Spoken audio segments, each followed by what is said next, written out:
Assalamualaikum warahmatullahi wabarakatuh. Halo guys, perkenalkan nama saya Neti. Saya dari kelas 12 Multimedia 2. Di sini saya akan mempresentasikan tugas produktif kreatif kewirausahaan yang diberikan oleh Ibu Novi. Judul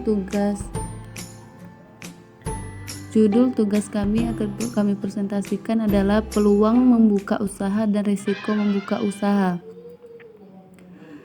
Pengertian peluang usaha. Sebenarnya apa pengertian peluang usaha?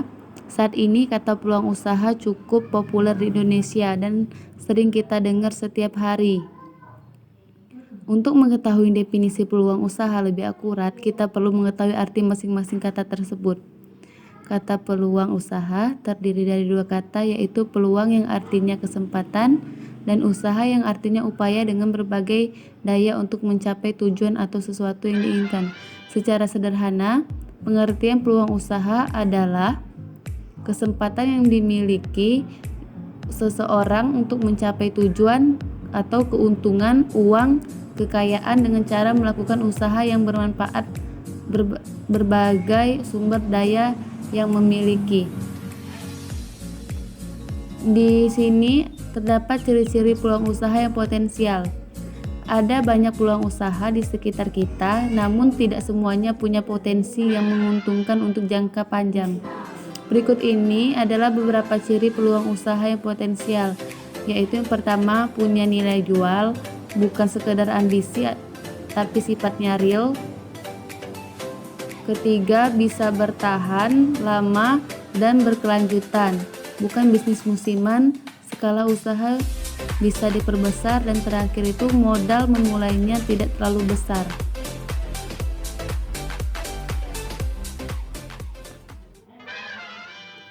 Terdapat beberapa faktor penting wajib diperhatikan agar sebuah usaha bisa memiliki umur panjang atau disebut tidak bangkrut.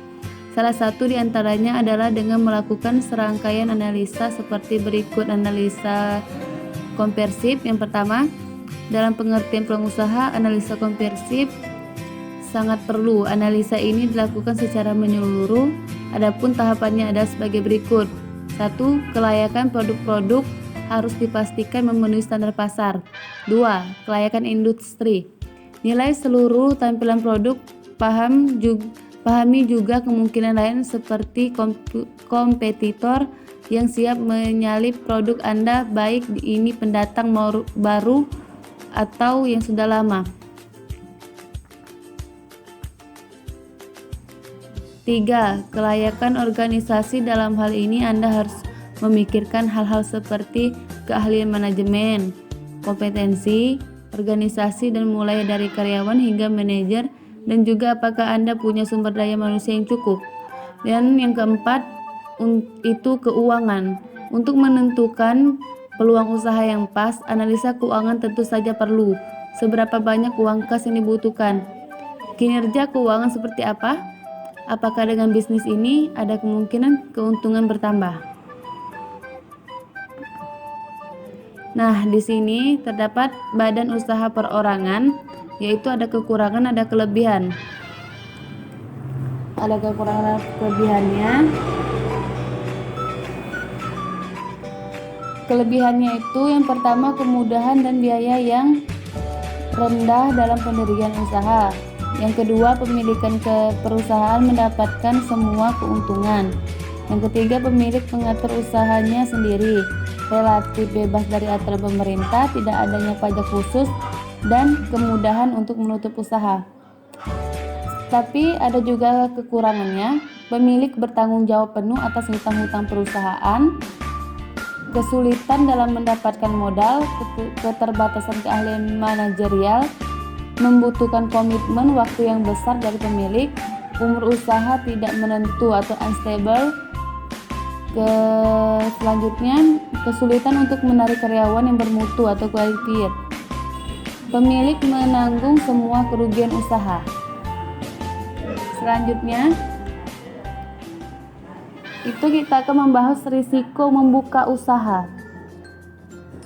Risiko usaha adalah sebuah tindakan yang dihubungkan dengan suatu kemungkinan munculnya kerugian yang tak terduga dan memang tidak diharapkan terjadi.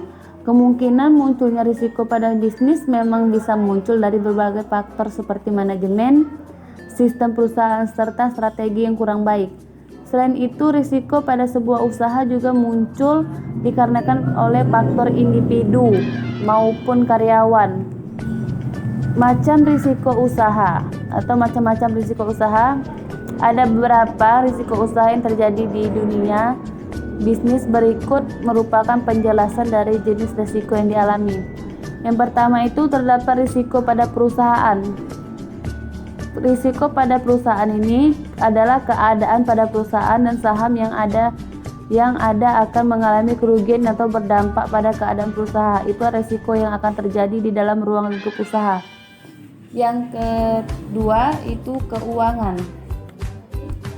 Keuangan yang berisiko adalah risiko keuangan merupakan suatu hal yang sering terjadi dan akan mengakibatkan adanya dampak yang terjadi pada aspek keuangan perusahaan yang mengalami kerugian atau kebangkrutan.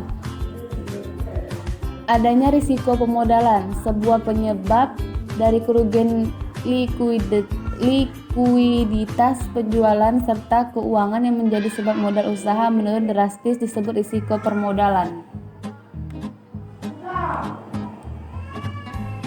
Selanjutnya itu risiko terjadi pada pasar. Adanya hal yang terjadi karena adanya persaingan pada usaha dengan gaya hidup para konsumen. Pola persaingan yang berubah tersebut serta adanya pesaing baru yang potensial muncul pada pasar produk, itulah yang disebut risiko pasar. Yang terakhir itu risiko operasional. Risiko operasional adalah suatu hal yang terjadi karena adanya hasil prediksi yang menyimpang. Masalah tersebut terjadi karena kurang sempurna keputusan yang ditetapkan, adanya sumber daya manusia, pengaruh teknologi, dan terjadinya perubahan pada sistem, inovasi, serta mutu sebuah produk. Di sini terdapat macam-macam risiko. Itu terdapat ada 3. Yang pertama itu risiko murni. Sifat risiko murni itu adalah terjadi tanpa disengaja namun pasti akan menimbulkan kerugian, kebakaran, pencurian, dan sebagainya. Yang kedua itu terdapat risiko spekulatif. Risiko spekulatif adalah sengaja ditimbulkan oleh yang sebenarnya agar memberikan keuntungan bagi pihak tertentu. Utang piutang, perdagangan berjangka. Yang ketiga itu risiko fundamental, yaitu penyebab tidak dapat dilimpahkan kepada seseorang dan dapat menimbulkan kerugian yang besar, banjir, longsor, bencana alam, dan sebagainya. Goodbye. Nah, terakhir kesimpulan dari penjelasan kami yaitu pengertian peluang usaha itu sebenarnya itu kesempatan dan usaha yang artinya upaya dengan berbagai daya untuk mencapai tujuan atau sesuatu yang diinginkan. Dan juga membuka usaha itu memang terdapat beberapa risiko seperti risiko terjadi pada pasar, risiko. Oke, mungkin itu saja yang bisa saya sampaikan. Kurang dan lebih saya mohon maaf, kepada Allah saya mohon ampun. Wassalamualaikum warahmatullahi wabarakatuh.